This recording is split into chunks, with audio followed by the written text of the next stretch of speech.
আজকে আমি একটি সুখবর দেওয়ার জন্য আপনাদের সামনে এসেছি। আমি ভিসা অ্যাপ্লিকেশনে 10 দিনের মধ্যে নিউজিল্যান্ডের স্টুডেন্ট ভিসা হাতে পেয়েছি।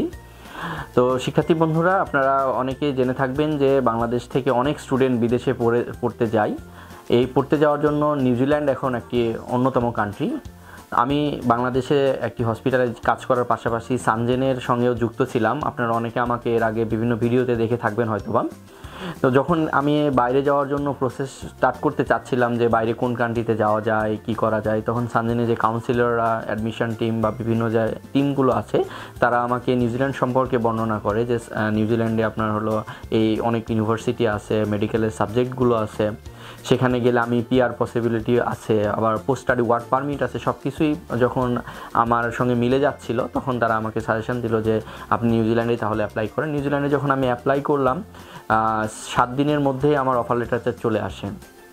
অফার লেটার আসার পরে ব্যাঙ্ক স্টেটমেন্ট, তারপরে বিভিন্ন যে কাগজগুলো তৈরি করতে হয়, ফ্যামিলি সার্টিফিকেট, এরপর আপনার যে বিভিন্ন ডকুমেন্টসগুলো সাবমিট করতে হয়, যেমন সি ভ্যালুয়েশন করতে হয়, তারপর আপনার স্পন্সর যে হবে তার যে ডকুমেন্টগুলো লাগবে সেগুলো অ্যারেঞ্জ করা, তারপর আপনার পুলিশ ক্লিয়ারেন্স, মেডিকেল করা, সব কিছু আমাকে প্রতিটা বিষয়ে সানজেন আমাকে গাইডলাইন করছে এবং আমি সব কিছু যখন স্মুথলি করার পরে আমি ভিসা সাবমিশন করলাম।